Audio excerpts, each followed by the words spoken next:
Quran that deal with the sad faces and how the sad faces are in the hereafter. And he really did fantastic research, and he compiled a beautiful list of all the verses in the Quran, covered the subject completely. Then when he stood up for the khutbah, this on, for the prayer, and he looked at all the most important people on earth in front of him, he forgot everything. So he didn't tell you anything about it. The list was sitting right there, and I saw it, but he was in no condition to be reminded of it. Thank you.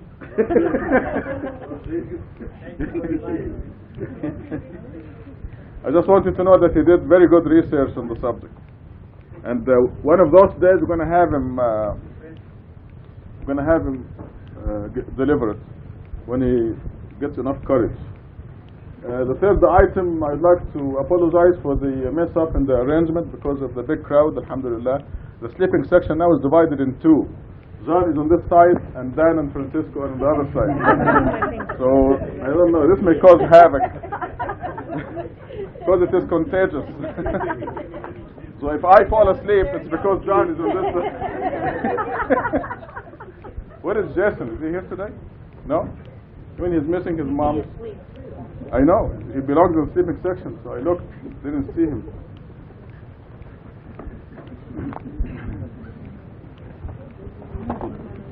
Our teacher tonight is Catherine, and we are in Surah 3, verse page 57. That figures. Verse 59. Actually, we start. Yes. Okay. At 59? Yes.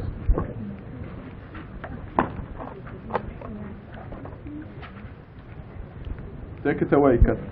The example of Jesus, as far as God is concerned, is the same as that of Adam. He created him from dust, then said to him, "Be," and he was.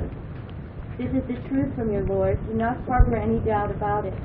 If anyone argues with you after this knowledge has come to you, then say, "Let us summon our children, and your children, our women, and your women, ourselves, and yourselves. Then let us invoke God's curse upon the liars." This narration is the absolute truth. Absolutely, there is no other God besides God. Absolutely, God is the Almighty, the Most Wise. If they dispute these facts, then God is fully aware of the evildoers. Someone commented last week that we didn't plan to be talking about Jesus' birth and the circumstances surrounding that at this time of year, but God planned it that way.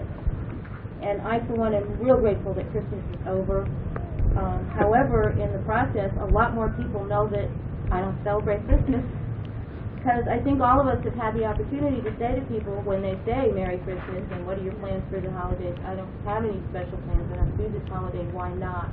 It was a good opportunity for all of us who were involved in that kind of conversation to begin to teach the truth, not only to the children, as Rashad talked about, but to the people that are around us who don't know, who've never been exposed and don't understand.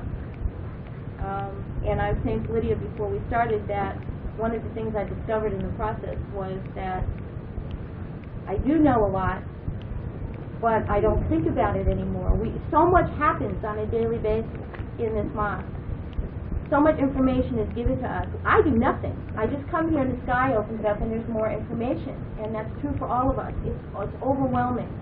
And then we're ready for the next week. We don't even have a chance to process that, and there's something else. So when someone asks a question who doesn't come here and doesn't know Islam and God alone, I find that my mind goes blank and I forget a lot of stuff because I don't know how to go back to where they are.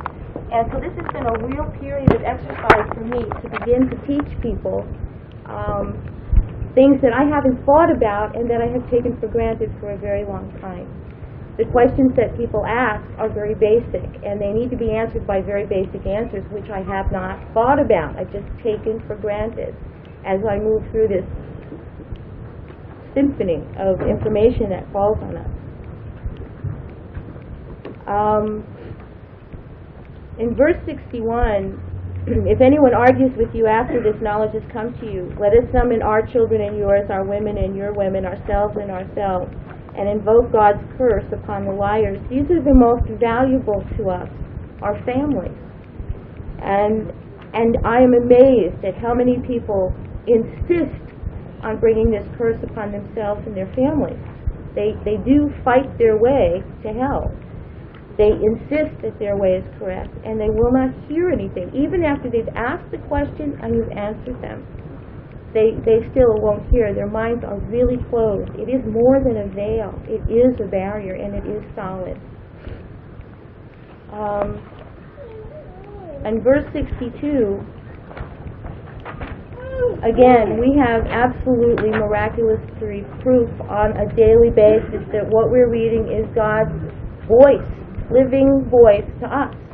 All we do is open this book, and God is speaking to us. And we have proof of that, absolute proof, so much proof that we don't even think about that anymore. We just wait to see how many more numbers there are and how do they fit together. There is absolutely no way in. There's no way to assail this miracle. There's no way to destroy the code. It is now so overwhelming. And that's only through Surah 1. We're stuck on Surah 1. I believe that if all the methods and the research that we've used to date are applied to the rest of the Quran, I think there's going to be another torrent, and it's going to be literally years, even with computers and with everyone working on it, and there are going to be even more. How we are going to teach this to other people, I don't know. We're talking about textbooks, because we've been brought along on a slow basis every day, every week, every month, and to begin to even explore this with other people it's overwhelming. 63, if they dispute these facts, then God is fully aware of the evildoers.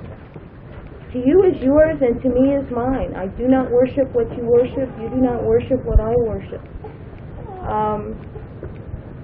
I'm not responsible for what you do, and you're not responsible for what I do. Takes away the need for the argument. And God tells us not to waste our time with people who do not believe. So we need to remember that when we're talking with people. Just leave them. This is what you believe. You've done the best you could. You've delivered the message. It's up to them. God willing, they'll think about it after you leave. Are there any comments, suggestions, questions up to this point? Please, Don. Yeah, as far as talking to people is concerned, I find that I don't have to worry about it. Either something comes to my mind and I say it, or it doesn't. It has nothing to do with it. Allow to think their work. Thank God. Yes.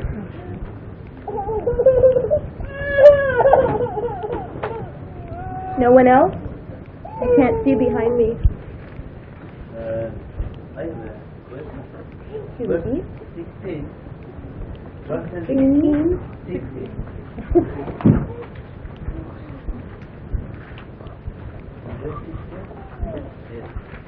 This is the truth from your mouth, do not harbor any doubt what is. First of all, is the messenger addressed by this person? Messenger addressed, how come a messenger can harbor doubt in his heart? What kind of doubt? One of the messengers asked to be reassured, and parts of birds were placed on various hills and called to reassure that messenger's heart. I think the human being requires assurance, including the messengers and the prophets. There are examples all through the Quran of that,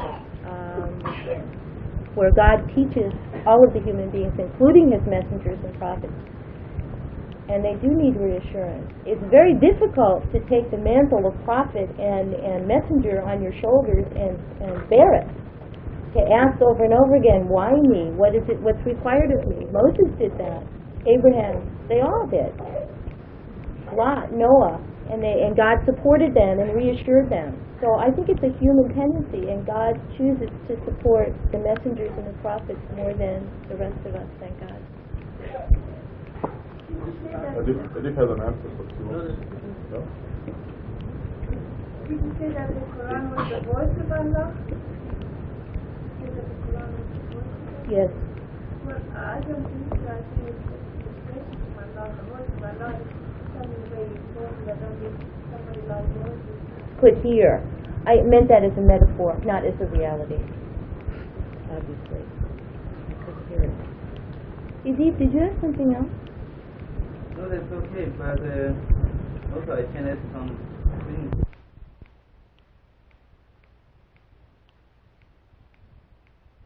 Accused to communicate with jinn, and also to be sick, schizophrenia, this kind of thing. Also during time of Prophet Muhammad or other messengers, some people had this kind of accusation, also this kind of thing, and also they may become suspicious of themselves. They must to be sure that this is from God, and for this reason God showed them some miracles, some assurance that they are receiving these revelations from God, and make difference between messengers and other people. If I want to generalize this is for everybody. Yes. This verse says, "الحق من ربك," the truth is from, this is the truth from the Lord, have no doubt about it. If anyone argues with you, then say, let us call our family. So this is to everybody, including the messengers.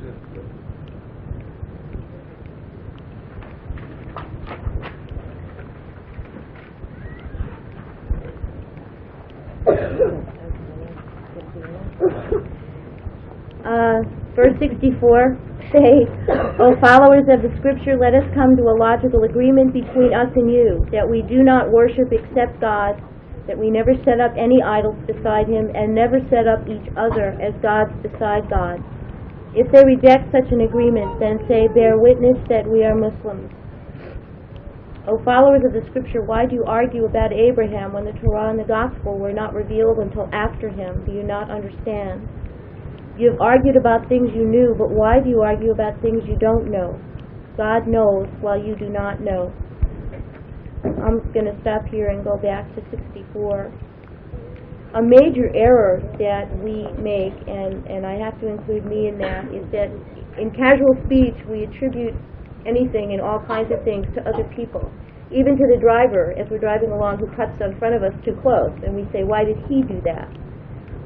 Nothing happens that isn't God's doing.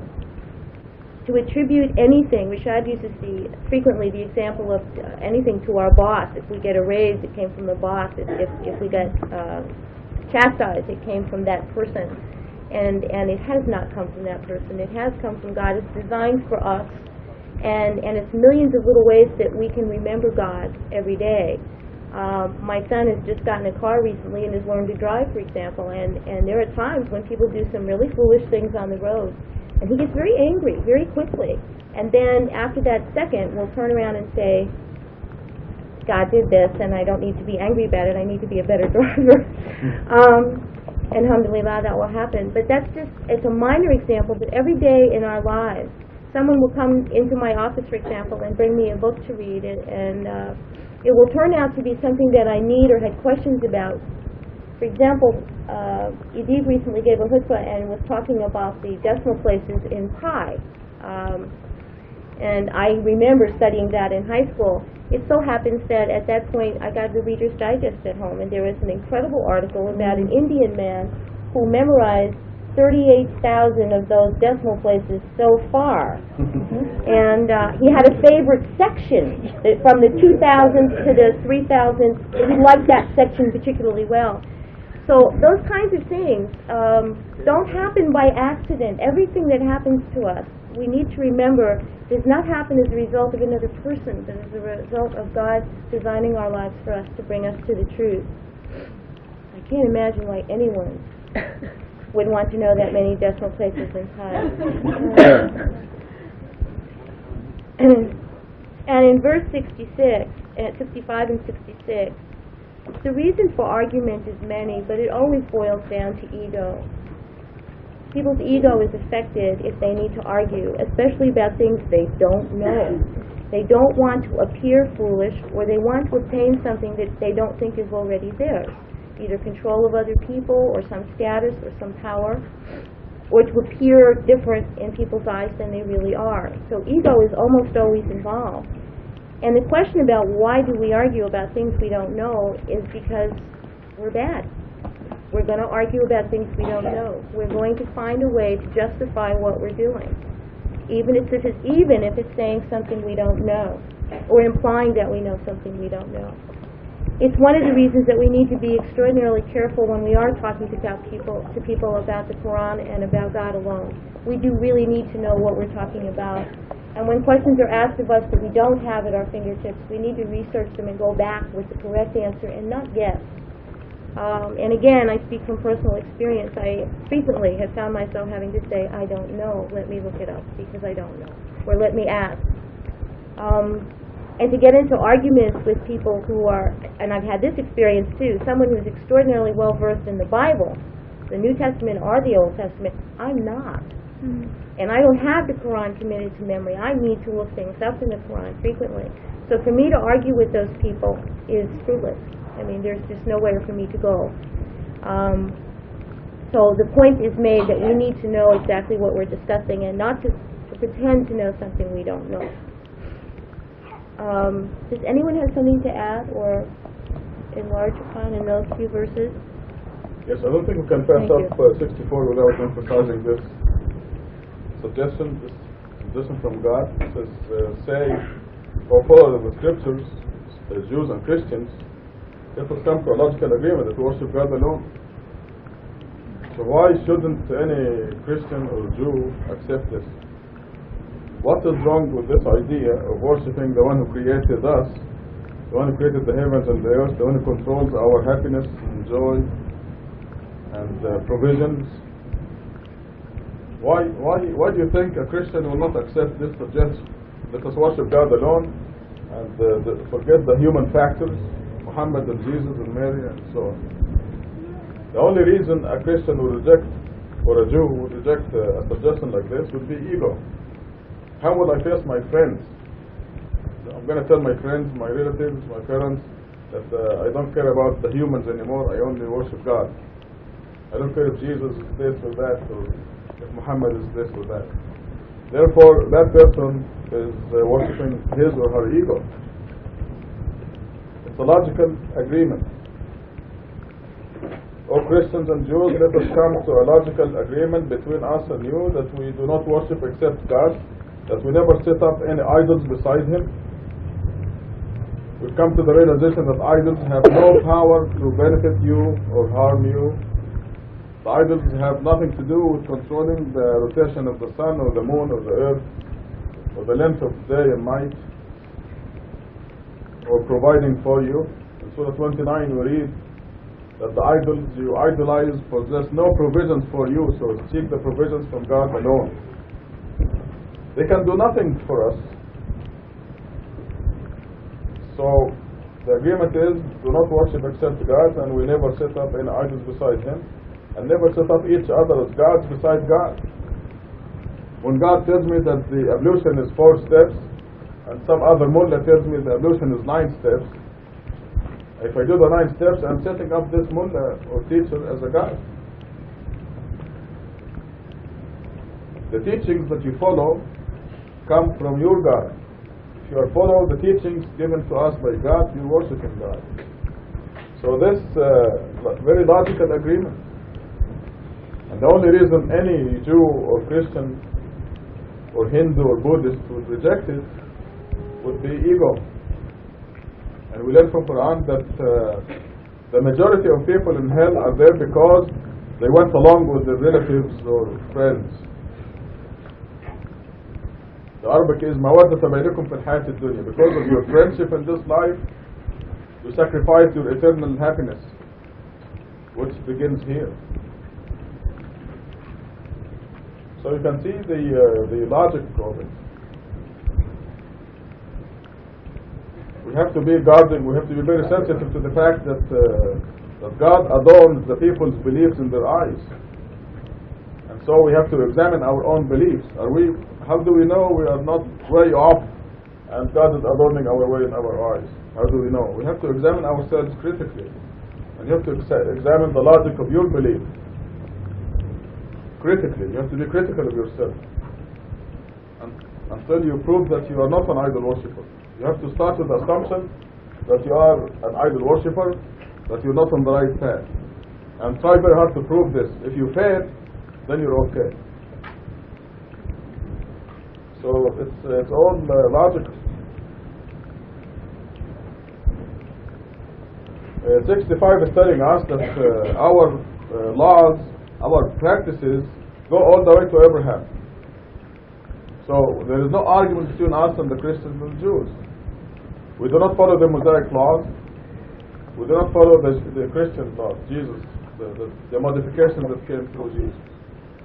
We go all the way to Abraham. This is the religion of Abraham, as stated in the Quran.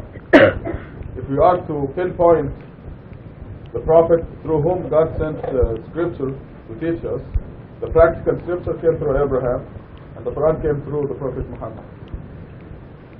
And this lineage, so this verse 65 is telling the Jews and the Christians, why are you arguing with us? We have nothing to do with your Mosaic laws or the Jesus laws. And this follows the agreement in 64 to worship God alone. And as you know, the theme of this book, when you open the front cover, says that the Jews, the Christians, the believers, anyone who believes in God on the last day and leads a righteous life will make it to heaven. So we have no argument with anybody as long as we all worship God alone. If the Christians and the Jews worship God alone, they worship the same God that I am worshiping. And there immediately there is a brotherhood right there and then. But once we go down to the human level, human factor, then we fight. Because my Muhammad will be better than his Jesus and so on. But as long as we are staying with God alone, we are united. And the Quran repeats this.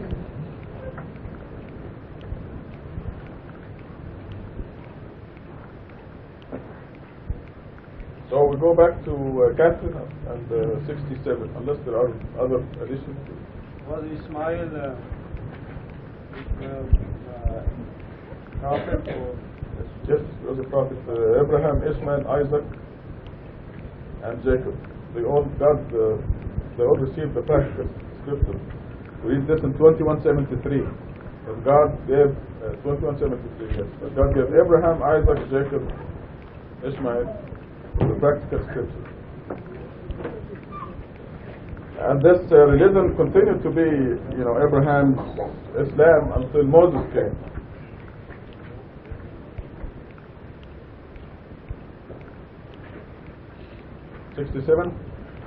Abraham was neither Jewish nor Christian. He was a monotheist Muslim. He never was an idol worshiper. The people most worthy of Abraham are those who followed him and this prophet and those who believe. God is the Lord and Master of the believers. Some followers of the Scripture wish to lead you astray, but they only lead themselves astray without perceiving. O followers of the Scripture, why do you reject these revelations of God while you bear witness? O followers of the Scripture, why do you confound the truth with falsehood and conceal the truth knowingly? Some followers of the Scripture said, believe in what was sent down to the believers in the morning and reject it in the evening. This may discourage them and may cause them to revert. You must believe only those who follow your religion. Say, the right guidance is God's guidance. If they claim that they have equally good guidance or argue with you about your Lord, then say, all the blessings are in God's hand. He bestows them upon whomever He wills. God is bounteous and omniscient. He showers His mercy upon whomever He wills. God possesses unlimited grace. 67 and 68, Rashad has already spoken about. Abraham was God's friend. And by bypassing the human factor and going back to Abraham, we can avoid the pitfalls that the majority of people fall into. In 69, the followers, some people wish to lead you astray. God's guaranteed that for those of us who worship Him alone and work to stay on His path, that we will be protected from Satan. In order to do that, however, we need to be knowledgeable about we need to have examined ourselves as critically as Rashad has talked about constantly. When someone does ask us questions, that should cause a critical examination of ourselves and our beliefs and where we got them from. If we come out of that worshiping God alone and being able to feel secure in what we know, not just believe, but what we know, we're protected by God. And those people that want to lead us astray will find themselves quite alone on the day of judgment, and certainly without us near them, inshallah. And 70, why do you reject these revelations of God while you bear witness? We all bore witness before we came to earth, and all were given signs through God's mercy on earth. God didn't have to do that. He didn't have to give every single person signs, but He does, and every single day. Not extraordinary mathematical miracles in each of our lives every day, but in many, many other ways. The argument with the Jews or the Christians about worshiping God alone, once we're very clear about it, and when they still refuse by saying, but I do worship God alone. And then I've learned to ask things like, well, when you pray, do you ever say things like, we ask this in Jesus' name? Well, yes, but that's God alone. And it's not God alone, and they can't see the difference. They don't hear the difference.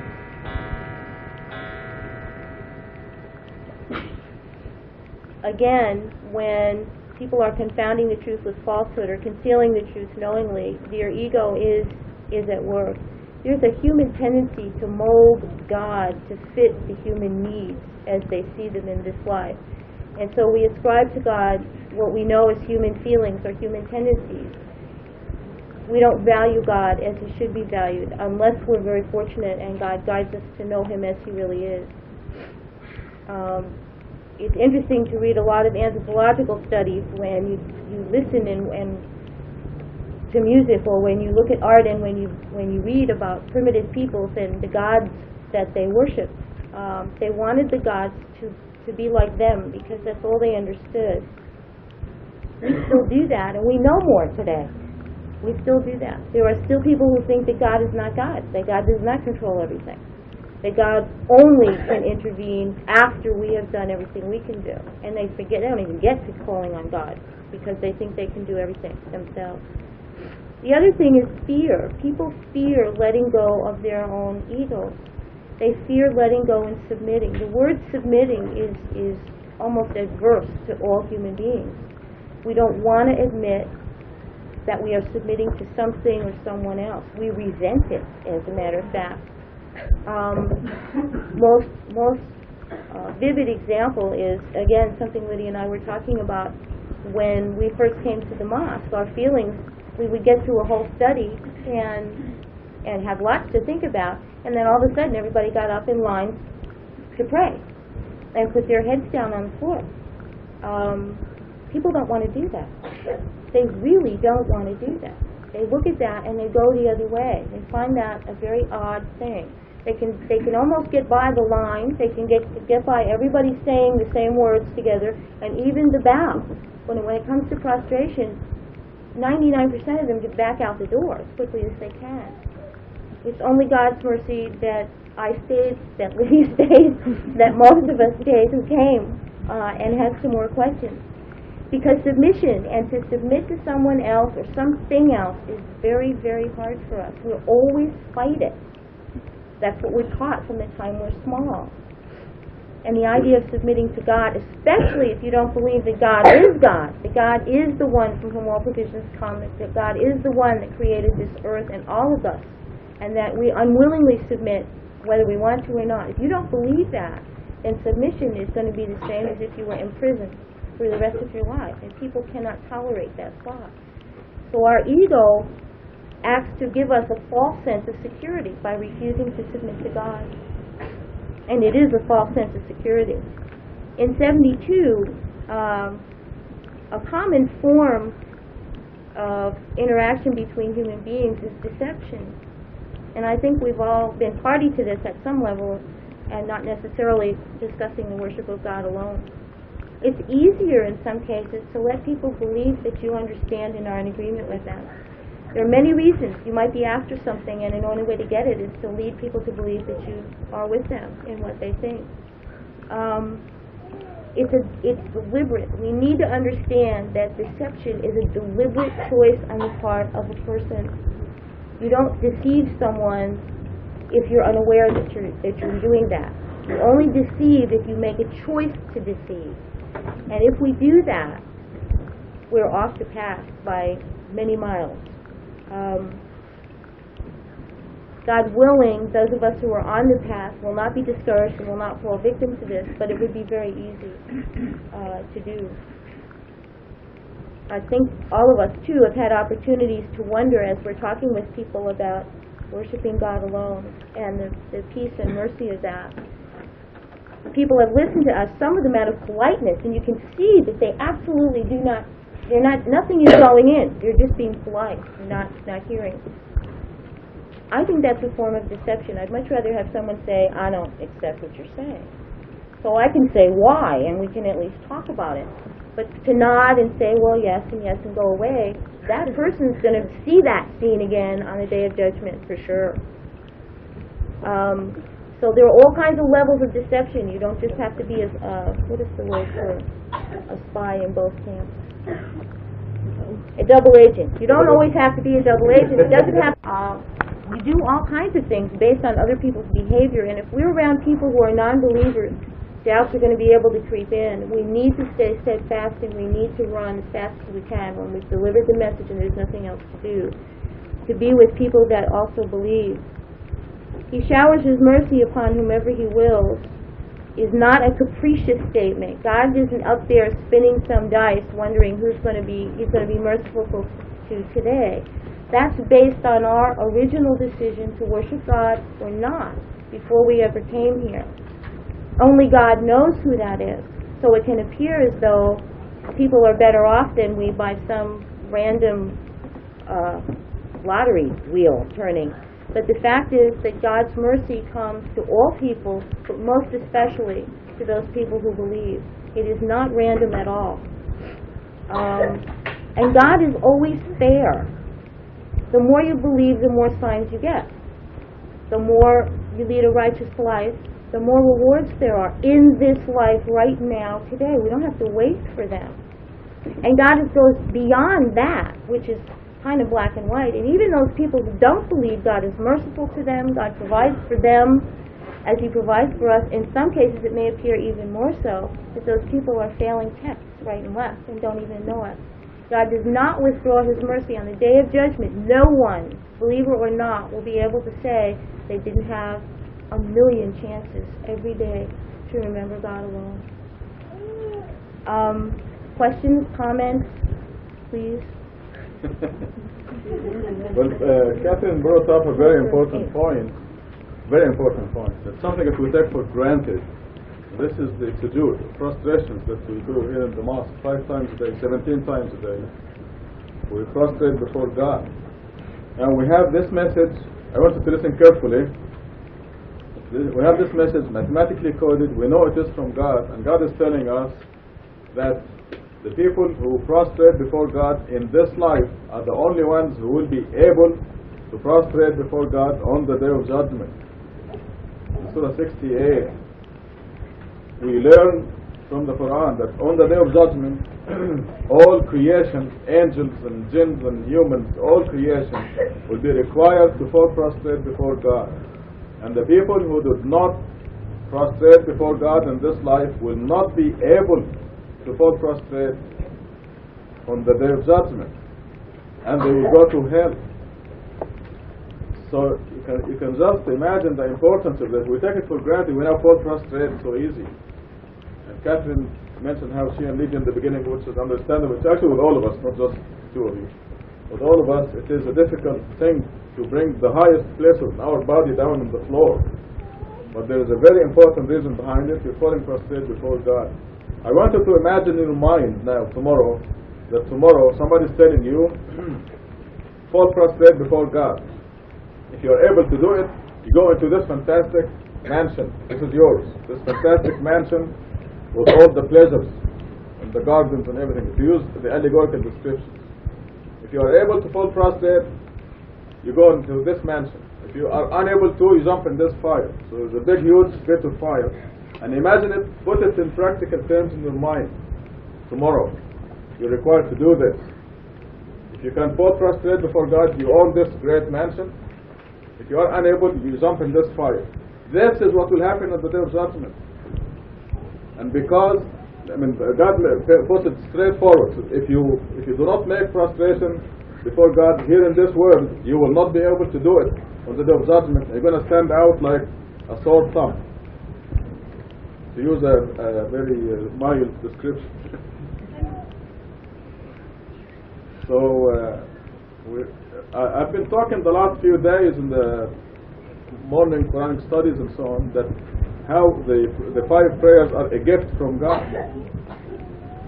If it is only practice for that big day, which is inevitable for all of us, it is a gift from God to do the 5 daily prayers. And I guess we need this reminder once in a while, so we don't take it for granted. We take it for granted, and it's beautiful. We do it so naturally and so readily, we don't even think about it. But it is nice to think about it as a gift from God and thank God for it every chance you get. Douglas. Verses 71 and 72. One of the things that I think it says here is that those who confound the truth with falsehood, who distort the scripture, they think that no one knows about it. God has already described to us about who has the knowledge. And God is exposing them in these 2 verses. They have their own little circle of community, and they say, yes, we're going to twist this so that people will believe that. And God is saying at the end of verse 72, this may discourage them and may cause them to revert. Because when a person thinks they're doing something in secret, and they say, well, no one else knows about this, then God reveals, I know it, I know what you are doing.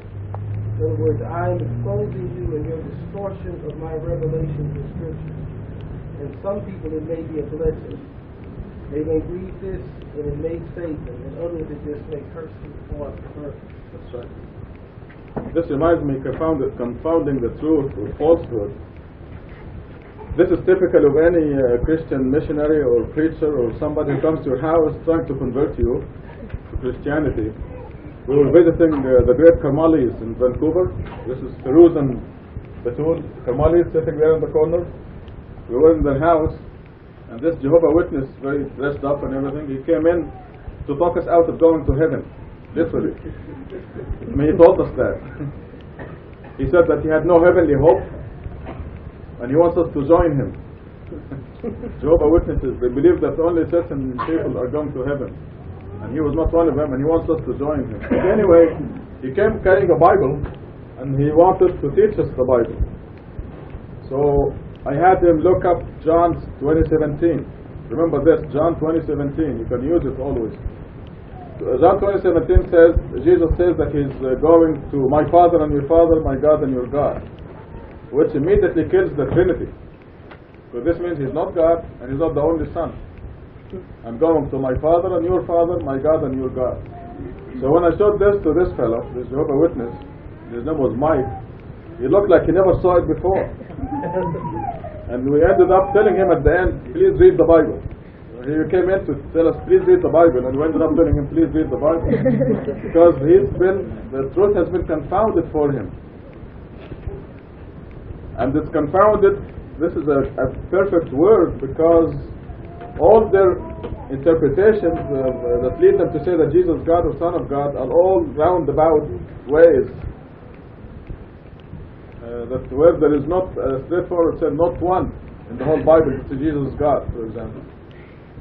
But it's always derived from I am the light and the life and the light, the way, the truth, whatever. He may be all these, all right, but not God. But they come out from this saying Jesus is God. Yes, next. I was reading last night about the Nicene Creed, where the idea of Trinity became dogma, and it turns out that the vast majority of people who were there to discuss the concept of the Trinity didn't approve of it. And the people who founded the idea forced it through because they wanted to in the case with dogma over and over again. It was on politics. Politics. Yeah, it was. What side was politics? Same true with original sin. And in Christian doctrine, the idea of original sin wasn't agreed upon until the 16th century. They couldn't make up their minds whether that was true or not. And finally, when they did, they twisted it all around.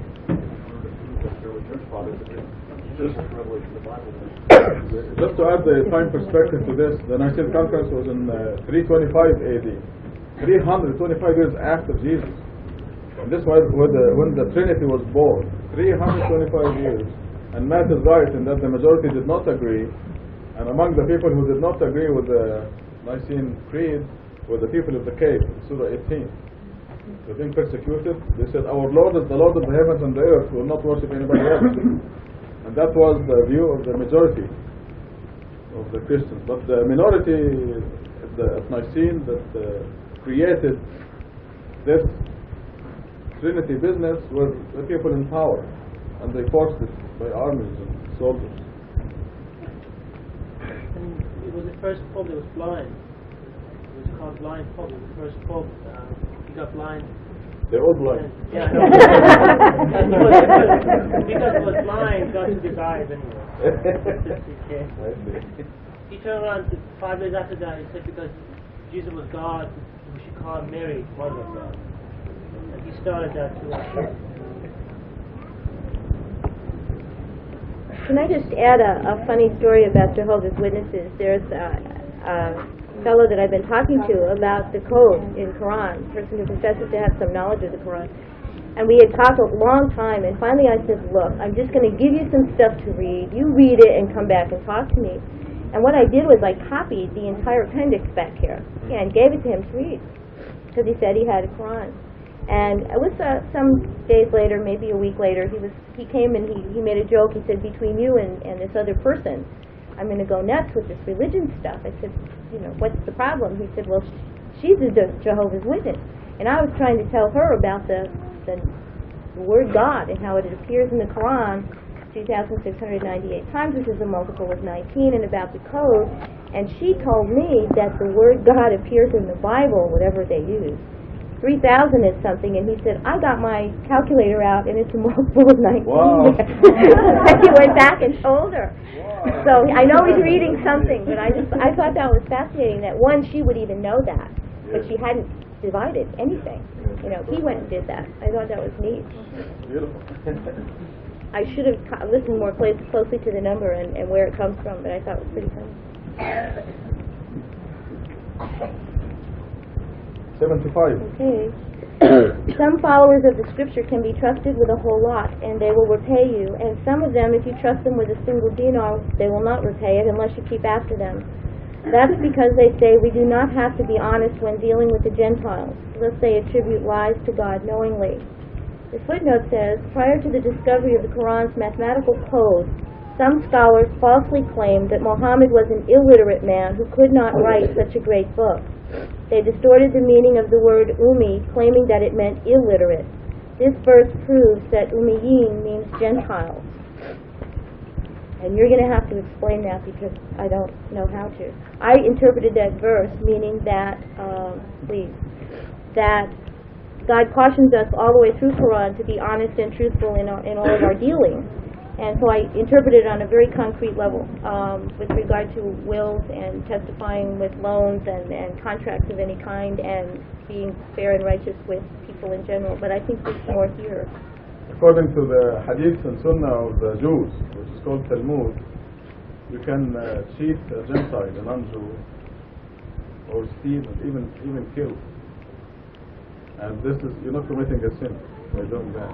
So the Quran is criticizing this, teaching us to be honest with everybody and anybody, because of the principle that anybody and everybody is a potential believer. So if you think that the cashier at the supermarket is a non-believer and he or she gave you $20 by mistake, you can take it, you're wrong. You're going to pay dearly for it. What's that? Dishonesty. You have to be honest with all the people. But the point of the footnote is that this verse proves that the word Ummi, which is what the traditional Muslims describe the Prophet and use it to mean that he was illiterate, he couldn't read and write, does not mean a person who does not read and write. It means Gentile. So it is one of the proofs that the Prophet Muhammad wrote the Quran with his own hand. Muhammad. Ummi is not also his eyes and not right?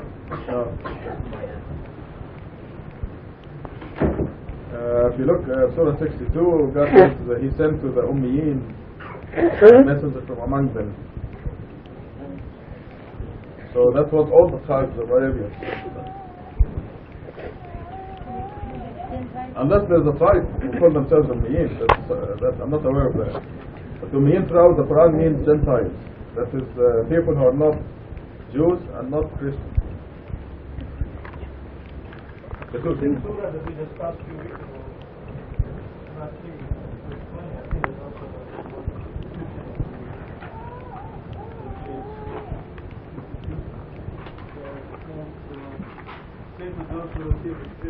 Yes, yes.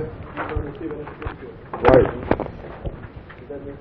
Means the people who did not receive the Torah or the Gospel. Yes, exactly. It's throughout the Quran, but this is a very straightforward verse 75, proving that the Prophet Muhammad wrote the Quran with his own hand. For the last 1400 years, they couldn't figure out what is the miracle of the Quran. Why is it miraculous? Why does God challenge the world to produce anything like it? And they couldn't come up with anything. So the best thing they could come up with was that the Prophet Muhammad was an illiterate man, and look at the fantastic literary work that he produced, or came through him. That's not good enough. Because as a matter of fact, there were illiterate poets at the time of the Prophet who uttered fantastic poetry, and they couldn't read and write. So their argument is down the drain.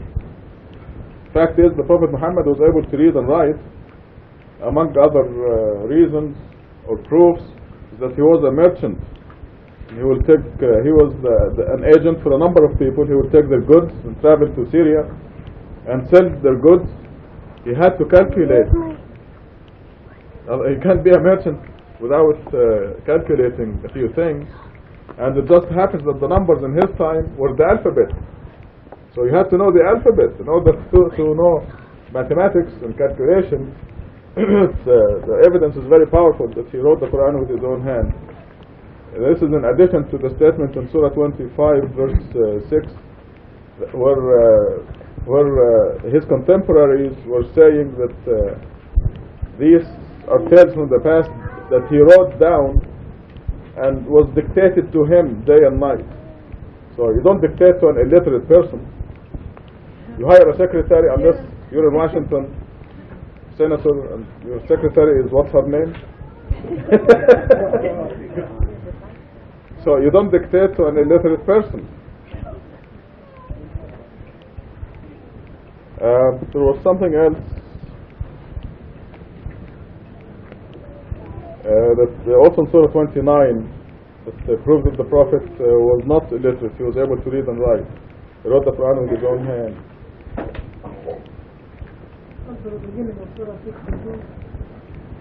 The beginning of Surah? Yes, yes. He sent to the Ummiyin. Yes.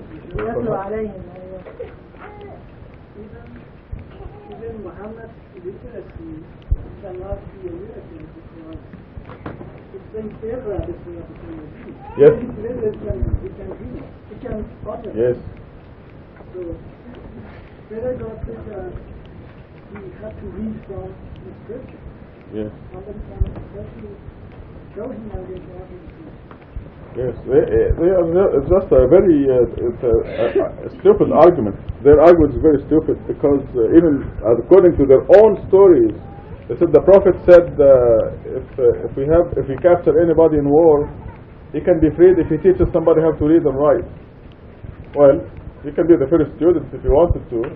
You know, I mean, if he's urging the people to learn how to read and write, he should have been setting the example. But the fact is, he already knew how to read and write. So the evidence is just too overwhelming. We have an appendix 28, I believe, that gives you all the verses and all the evidence there.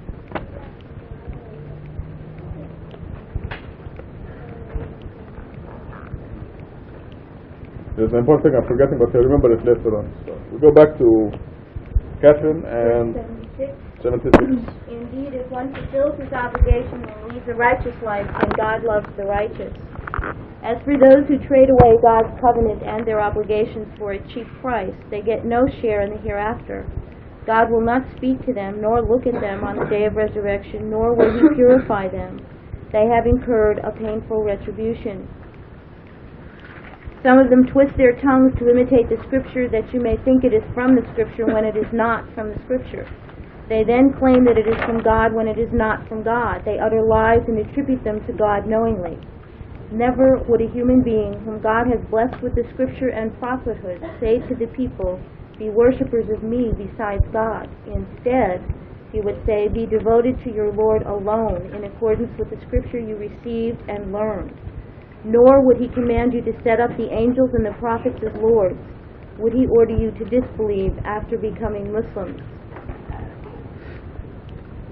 If one fulfills verse 76, his obligations, and leads a righteous life, then God loves the righteous. The cheap price in 77 can be a $1 billion lottery and still be cheap by comparison to the hereafter. This life is not even one moment compared to eternity. It is an illusion. And having that perspective helps us to be ever so much more peaceful as we go through our lives here. The things that upset other people don't mean much to us, if anything, because we know what's going on, we know what's happening, we know why, we know what our purpose here is, and we know what theirs is. And we're not willing to trade away, inshallah, something temporary, some temporary pleasure for all of eternity. In the Quran it says that when God asks, "How long have you been here?" of the man and the people in the cave as well, and they say 1 moment, 1 day, 1 part of the day. Nothing. We have been here nothing. I'm reminded of the picture that Rashad drew with dots and saying, compared to eternity. Do you remember that? There was a long line for eternity that went on forever, and the time related to us was 1 dot on the same page that we could barely see. Even if we live to be 150, it's nothing. So there's nothing worth believing in anything other than God alone in this life. Absolutely nothing. I don't care what it is, including what your children do, what your parents do, what your so-called best friends do. It is not worth getting yourself off the path of God. It is just not worth it. I would rather live and but I would be going to school and I wouldn't be working. And I said, I can do this part-time and work, or I can do this full-time and we can find a tiny place to live. And he said, take 1 room, I'll sleep on the floor, you sleep on the couch, but get it done. I would rather do that, and all of us would rather do that, than have the biggest mansions in the world, the most wonderful stable of cars in the world, all the money in the world. There's so many examples of people who have all those things and they have nothing. They have absolutely nothing. None of us would trade away what we have. Not one of us in this room would trade away what we have for anything like that. MashaAllah. It is the cheap price is, I don't know how else to make it real to you. It's an illusion. This life is an illusion. Just as the garments that we wear when we greet each other are an illusion. It changes the way we go through our lives. It changes how we greet each other as human beings in the world. It changes how we approach other people, whether we know them to be believers or not. It changes everything. I don't know how many of you saw that incredible rainbow this morning, but that's what our days are like. All day, every day. And we don't have mansions, and we don't have extraordinary wealth or power. I wouldn't trade that. I can't think of anything that's worth that. Anyway, verse 78. I think this has been the decade, and we've been watching the news, and if all of you have watched TV, people are trying to sum up the decade of the 80s. And it was interesting the other night because I watched, and the pictures that flashed were of the evangelist confessing a sin of adultery on TV, another one saying he would die, like Oral Roberts, so if he didn't get so many money. I mean, the flashes were interspersed with many other things, but evangelists, Muslim scholars, Christians, the Pope, all of them, they're very convincing, they're very eloquent, and they're very human, and they're very wrong, and they're acting for Satan. Oral Roberts said that the Lord told me, if you don't collect $11 million, I'll die. He will call me. So he's got the thing turned around. It should be, if you collect $11 million, I will call you as a reward. He didn't even get it all. Should be something good to go to God, right? Yeah, eventually. Quran says that you're going to heaven, you should long for going. But they never do. But they never do. You know what happened? This guy came and gave all the money to him, and then lightning strike his TV station right that moment. Yeah? Wow. Given off the air. Right that The man moment. who gave them money. Right that moment, he was going to kind of be checked. And he said, Satan did it. Satan is, yeah, he said, everything Satan did. Quran says very frequently, who is more evil than one who attributes lies to God knowingly? And I mean, it's in here many, many, many times, and that's all you hear when you listen to these people. They really are very clever at using words to distort things. There's enough of the truth buried in there to attract a great many people, and it's hard to extract it, especially if people are very facile with their tongues and they have a large vocabulary. However, when some of these things are so obvious that we laugh here in this mosque, but it's not funny to people out there. These are people they've listened to every week, every day, that are getting into all kinds of trouble, and they have to justify what their leaders and scholars are doing. So while we sit in here and we kind of laugh at Oral Roberts and was it Swaggart, or I don't even know.